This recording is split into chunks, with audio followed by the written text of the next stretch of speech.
Hey everyone, Coach Sullivan here again with MJS Coaching Football. To my subscribers, I thank you. Non-subscribers, I'm hoping to tease you into pushing that button.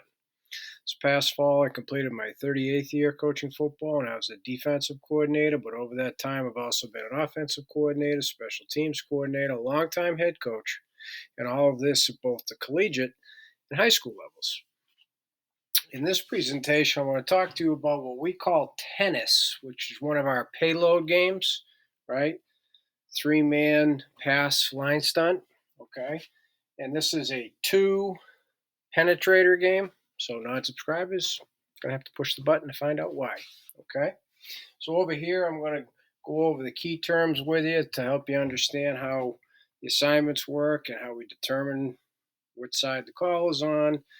Included in that, the techniques, what it is we're trying to accomplish, and so forth. And then over here, I'll illustrate it for you, including why the center is in red. Okay. So the first key term is number one is tennis itself, which is a payload game. Okay, and it's a two penetrator game. So all of our payload games, this I don't mind giving you, non-subscribers, involve all three of our defensive linemen. Okay. So then how do we determine what side they executed on? Hence A, the lucky Ringo. It's to the rover. So versus 11 and 21, it's to the rover. Otherwise, all the even personnel, right, 10, 12, 20, 22, it's to the lizard. Okay? So that's how we determine the side. The inside linebackers make that call, and the defensive line just executes. Okay? So number two is the nose. Okay, the nose goes first to the call because the nose is penetrator number one, which means he's involved with the looper directly. Okay, so two penetrators, penetrator one is involved with the looper directly. So that's the nose in this case, hence why he's got first under him.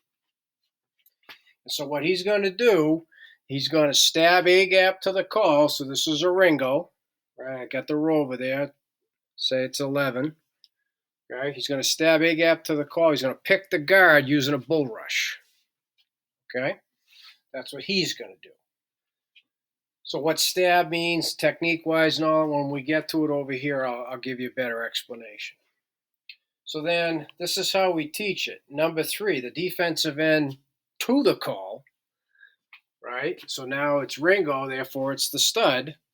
He goes second because he is the looper. So anytime it's Ringo, stud's the looper. Anytime it's Lucky, ends the looper. And that's how it's taught, and that's how our players learn.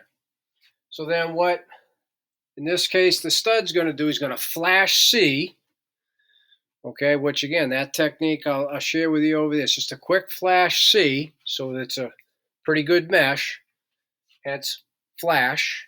And then he's going to loop behind the nose, which is our standard, right, as far as technique goes.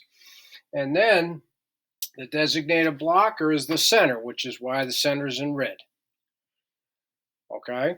And so the way it works is, okay, the butt side rule, he's going to go A gap unless. So that means A gap on his side. You go A gap unless. You want your kids to play fast with their feet? You got to make it so they can play fast up here. A gap unless, center's facing you, then you go opposite A. Boom, done. Okay, so it takes the thinking out of it. And then last, certainly not least here, number four, the defensive end opposite the call. So anytime it's Ringo, it's the end, and anytime it's Lucky, it's the stud. He's the second penetrator, but he's not involved with the looper. He's going to stab B gap. Again, I'll go over the technique in a minute. And then he's going to loop outside for outside cage versus pass, which brings me to the fifth and final term. Number five, you execute this first and you react to run second. I mean, we call this when we're expecting pass. But should you get run, then you react to that. So that's why it's taught that way. Loop for outside cage versus pass. Otherwise, you're going to be stabbing and then reacting to the run, right? And all three defensive linemen do that. So again, to get them to play fast with their feet, you got to make it so they can play fast up here, and that's how we do it. Okay, you execute it, and then if it's run, react to that. Okay?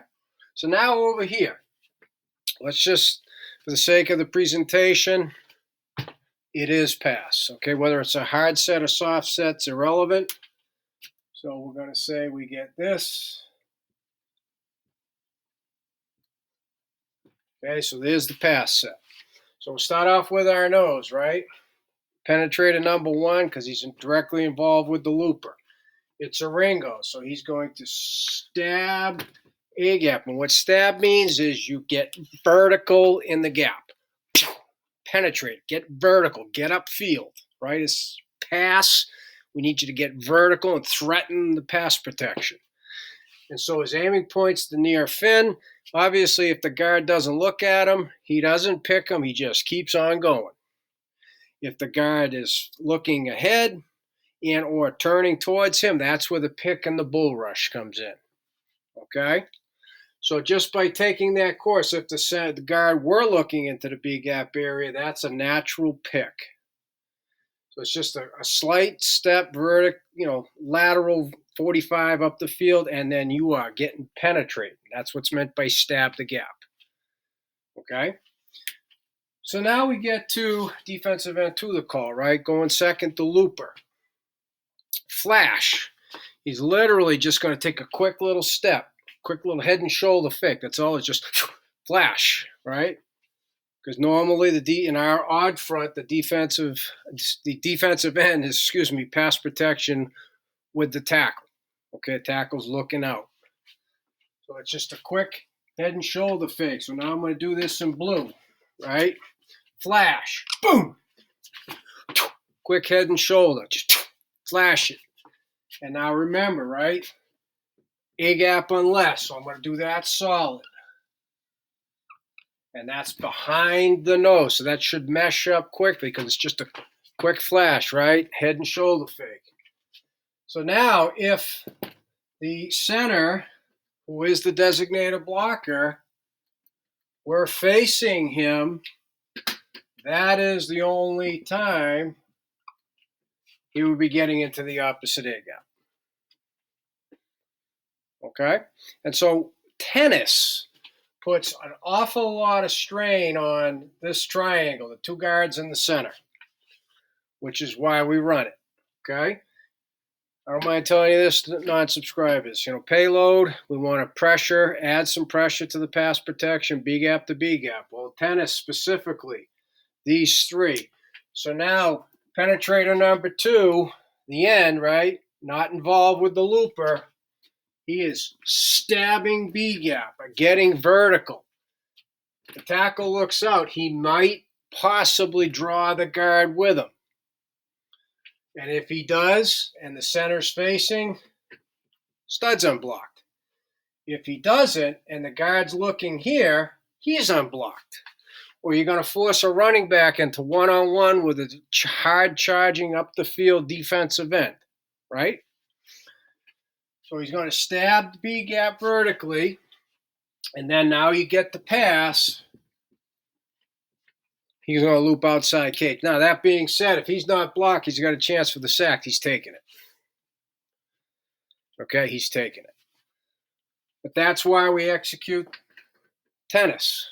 Okay? If we see that there is a chance to take advantage of what they do with the two guards in the center, that little triangle, we're going to execute and put the pressure on it with tennis right here. Okay, and that's why this second penetrator sometimes is the guy that gets the pressure because of it. All right? So as I said at the beginning to my subscribers, I said thank you. Non-subscribers, I'm hoping I teach you into pushing the button. But everybody, please reach out to me at CoachMJSullivan@gmail.com.